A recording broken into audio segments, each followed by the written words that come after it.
এবার আলোচনা করব ত্বরণ ও মন্দন নিয়ে, এবং ত্বরণ বা মন্দনের এককটিকে এত সুন্দরভাবে স্প্লিট করে ভেঙে বলা হবে যে তোমরা বুঝে যাবে যে এটা অ্যাকচুয়ালি কী।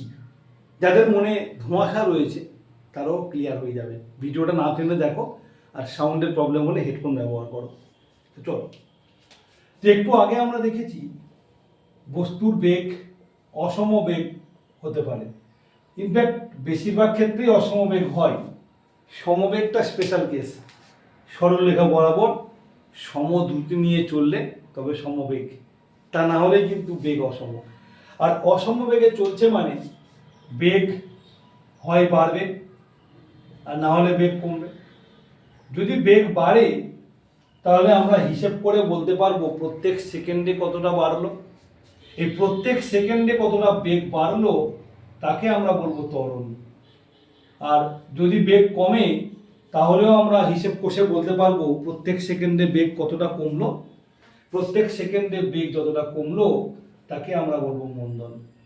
অতএব স্পষ্টতই ত্বরণ এবং মন্দনের ধারণাটি খুব কাছাকাছি। দুটোই হলো বেগ পরিবর্তনের হার। সময়ের সাপেক্ষে বেগের পরিবর্তনের হারই হলো ত্বরণ বা মন্দন। ত্বরণ হলো বেগ বৃদ্ধির হার আর মন্দন হলো বেগ হ্রাসের হার। অর্থাৎ ত্বরণ এবং মন্দন এক রকমের রাশি, কিন্তু একটি অপরটির বিপরীত। তাই ত্বরণকে ধনাত্মক ধরলে মন্দনকে ঋণাত্মক ধরতে হয়। তাই অনেকে মন্দনকে ঋণাত্মক ত্বরণ বলে। ত্বরণ বা মন্দন গণনা করব কিভাবে?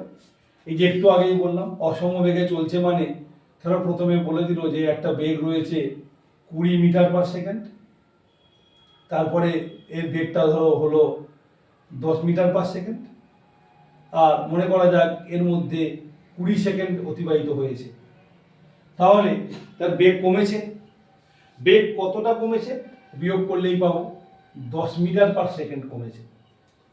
কত সেকেন্ডে? 20 সেকেন্ড। তাহলে 1 সেকেন্ডে কত কমেছে? একে 20 সেকেন্ড দিয়ে ভাগ করব। তাহলে কি হবে? 1-এর 2 মানে 0.5। দেখো মিটার পার সেকেন্ড স্কোয়ার, কিন্তু এটাকে নাম বলতে পারি metre per second per second. তার মানে কি? তার মানে হলো বেগ কমেছে প্রত্যেক সেকেন্ডে 0.5 মিটার পার সেকেন্ড করে। 1 সেকেন্ড সময় অতিবাহিত হলে বেগ কমেছে 0.5 মিটার পার সেকেন্ড। এটা বোঝাচ্ছে। তার মানে মন্দনের এককে এই যে আমি মিটার পার সেকেন্ড স্কোয়ার লিখবো, এটাই লিখবো। সেকেন্ড দুবার লিখবো, সেই দুবার সেকেন্ড লিখবো কেন? অতি অবশ্যই এই দুবার সেকেন্ডের একটা হলো এই বেগ বোঝানোর সেকেন্ড। বেগ বোঝানোর সেকেন্ড, বেগ বোঝানোর সেকেন্ড মানে হলো দূরত্ব পরিবর্তনের হার, দূরত্ব বদলানোর হার।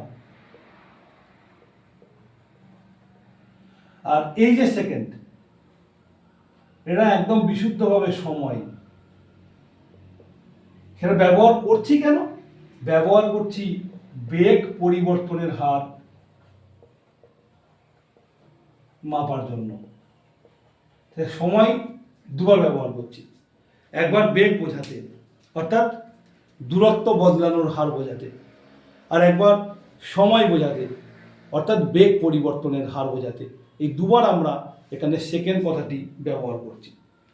যদি কোনো কণার বেগ প্রথমে থাকতো 5 সেন্টিমিটার পার সেকেন্ড, আর তারপর 5 সেকেন্ডে সেটা বেড়ে হতো 25 সেন্টিমিটার পার সেকেন্ড, ত্বরণ কত হতো? না 25 বিয়োগ 5/5, 4 সেমি পার সেকেন্ড স্কোয়ার। এখন যদি আমরা এই প্রাথমিক বেগটাকে ইউ অক্ষর দিয়ে প্রকাশ করি আর অন্তিম বেগটাকে ভি অক্ষর দিয়ে প্রকাশ করি, তাহলে ফর্মুলা আসে V minus you by T. দেখো V minus you by T, এটাই হলো ত্বরণ।